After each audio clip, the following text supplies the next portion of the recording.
Hi hello வணக்கம். இது உங்கள் சிவி ஜோன். சொல்லாரம் எப்படி இருக்கீங்க? ஈடி பற்றின பயங்கரமான தரமான சூப்பரான வெறித்தனமான ப்ரொமோ வரும்னு நானும் பார்த்தேன். ஏன்னா இந்த வாரம் பார்த்தீங்கன்னா நம்மளுக்கு வந்து முக்கியமான அந்த ஒரு கோடை தூக்கிட்டாங்க. கோடை தூக்குனதுனால இந்த வாரம் எப்படி இன்னும் நடக்க போகுது. காலையிலே ஒரு சம்பவம் போட்டிருந்தேன். என்னென்னா தீபக் அவர்கள் சூப்பராக வந்து அந்த டீம் பிரிக்கிற விஷயங்களை செம மாசா பண்ணியிருந்தார்.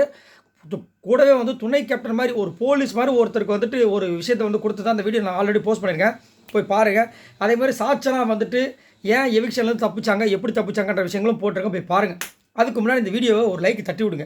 இப்போ பார்த்தீங்கன்னா இந்த ப்ரொமோட் வந்திருக்கு.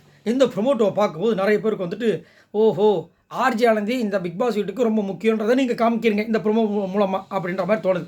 அது மட்டும் இல்லாமல் இப்போ ஆர்ஜி ஆனந்தி கூட பவித்ரா சேர்ந்து கெட்டு போன மாதிரி இருக்குது. அதுவும் வந்து ரெண்டு பேருமே வந்துட்டு ஜெஃப்ரியை தாக்கக்கூடிய விஷயங்கள் வருது. கூட பார்த்தீங்கன்னா சாச்சனாக இருக்காங்க. இடிஞ்சது ஒன்றும் பண்ண முடியாது. 3 பேருமே இந்த புறணி பேசுறதுல சூப்பராகிட்டு இருக்காங்க. பவித்ரம் வர வர இவங்க கூட ஜாயின்ட் ஆகிட்டாங்க. அதாவது பூவோடு சேர்ந்த நாரும் மணக்கும்னு சொல்லுவாங்க. இங்கே பூ கிடையாது, அதை நார் கூட சேர்ந்து பூ வந்து இப்போ நாராக மாறப்போகுது. சரி, இப்போ இங்கே என்ன சொல்கிறாங்கன்னா ஒரு 4 பேரை வந்து கலாய்க்கிறாங்க. ஃபஸ்ட்டு வந்து ஜெஃப்ரியை சொல்கிறாங்க. 2 பேருமே பேசுகிறாங்க. யார்? நம்ம ஆர்ஜி ஆனந்த் அண்ட் பவித்ரா. ஏன் பேசுகிறாங்கன்னா பவித்ரா வந்துட்டு இந்த கமலஹாசன் எபிசோடு சொல்கிற பாருங்க, விஜய் சேதுபதி அவர்களுடைய எபிசோடில் பார்த்தீங்கன்னா ஜெஃப்ரி கலாச்சார். என்ன கலாச்சார்? 100 சிட்டப்ஸ் அந்த தோப்புக்கணை போடும்போது இவங்க வந்து 60லேயே வந்துட்டு என்ன சிட்ட நீங்கள் தோப்புக்கணை போடுறீங்க, இப்படி தான் ஆஃப் சிட்டப் போடுவாங்களா, நல்லா உக்காஞ்சி போடு அப்படின்னு சொல்லிட்டு காண்டை திருப்பாங்க. அதை வந்து விஜய் சேதுபதி அவர் கேட்டிருப்பார்.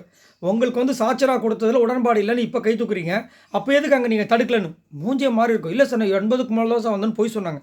அப்போ அவர் சொன்னார், இல்லை சார் அவங்க போய் சொல்கிறாங்க 60லேயே இருந்தாங்க அப்படின்னு. அதனால் இப்போ வந்துட்டு பவித்ராக்கு காண்டு வந்துடுச்சு. ஏமா நீ நல்ல பேர் தானே வாங்கிட்டு இருக்க, ஏமா உனக்கு இந்த வேலை அப்படின்ற மாதிரி இருந்துச்சு. ஆண்ஜி ஆனந்த் என்ன சொல்கிறாங்கன்னா இப்போ வந்து ஜெஃபுக்கு வந்து கிட்ட வந்து நிறைய நெகட்டிவ் வருதான்.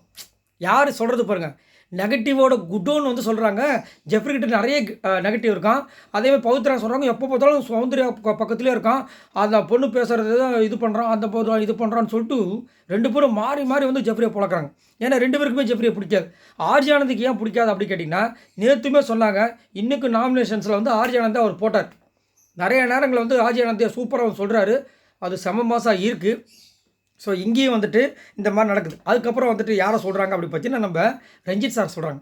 என்னென்னா, ஏண்டா நீ பண்ணது என்னடா இது தப்புடா அப்படின்னு சொல்லாமல், கண்ணா நீங்கள் 2 பேர் பேசும்போது ஒன்று பேசுகிறீங்களே அது தப்பு கண்ணு அப்படின்ற மாதிரி பேசுகிறாரு. இது என்னங்க இது, நேரடியாக சொல்ல வேண்டியதானே அப்படின்னு யார் சொல்கிறது? ஆர்ஜி ஆனந்தி சொல்கிறாங்க. ஆனால் அதை தான் அவர் பண்ணுறாரு. நீங்கள் மட்டும் என்ன பண்ணுறீங்க? இது வரைக்கும் டைரெக்டாக நீங்கள் யார்கிட்டயே பேசியிருக்கீங்களா? பேசுறது கிடையாதுல்ல. இந்த அம்மா வாயில் வடை சுடுறது, அதாவது ஒரு சில பேர் எண்ணெயில் வடை சுட்டு நீங்கள் பார்த்துருப்பீங்க. இந்த அம்மா தண்ணி கூட கிடையாது, வாயில் மட்டும்தான் வடை சுடுறது.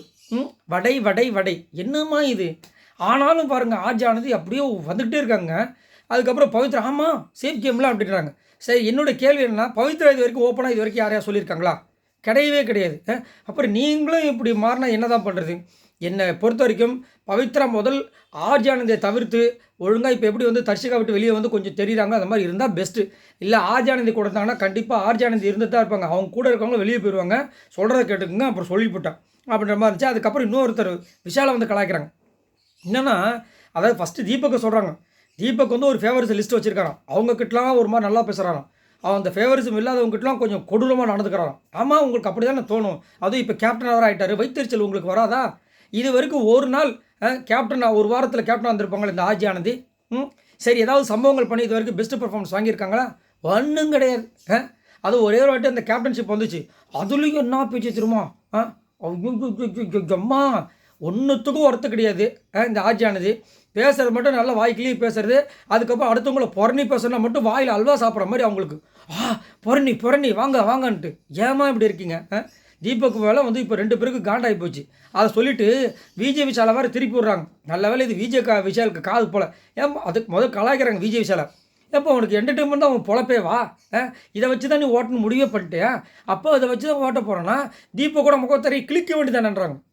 முதல் உங்கள் 2 பேரோட முகத்தறி கிளிக்கணும். அதுலேயும் பக்கத்தில் உட்காந்துருக்காங்க பார்த்தீங்களா சாச்சனா முதல்ல வந்துட்டு வெளியே அனுப்பணும்.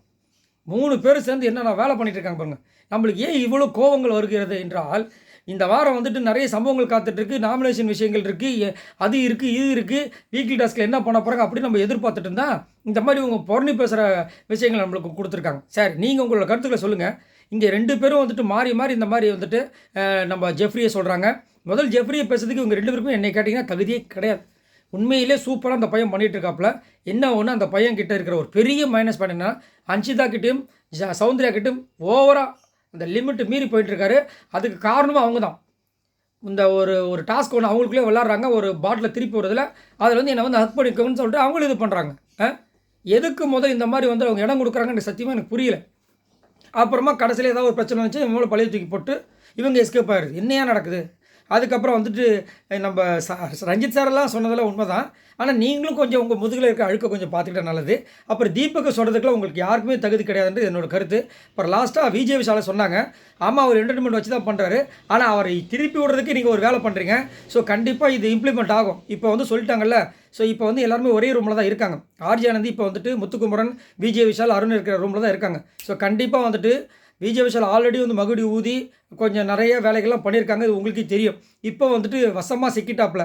ஸோ முத்துக்குமர் இல்லாத நேரங்களில் வந்துட்டு விஜய் விஷால் கிட்ட, தீபக் இல்லாத நேரங்கள், தீபக் இல்லை அவர் வந்து அந்த பக்கம் போயிட்டார். கண்டிப்பாக சொல்லி மகுடி மாதிரி ஊதி ஊதி ஊதி கடைசியில் வந்துட்டு ஏதோ ஒரு சண்டையாக மூட்டி விட போகிறாங்கிறது மட்டும் தெரியுது. சரி, நீங்கள் உங்களோட கமெண்ட்ஸை சொல்லுங்கள். இந்த ப்ரொமோட்டோ பார்க்கும்போது இந்த ஆர்ஜி ஆனந்தி பேசுகிற விஷயங்களும் பவித்ரா பேசுகிற விஷயங்களும் எப்படி இருக்குது? பவித்ரா ஏன் தேவையில்லாமல் இவங்க கூட ஜாயின் அடிக்கிறாங்கன்னு தெரியல. உங்களோட கமெண்ட்ஸை சொல்லுங்கள். மறக்காம இந்த வீடியோக்கு லைக் தட்டி விடுங்க. இந்த மாதிரி நிறைய விதமான வீடியோஸ் எல்லாம் உங்களுக்கு காத்துட்ருக்கு. மறக்காமல் சப்ஸ்கிரைப் பண்ணுங்கள். பாய் நண்பர்களே.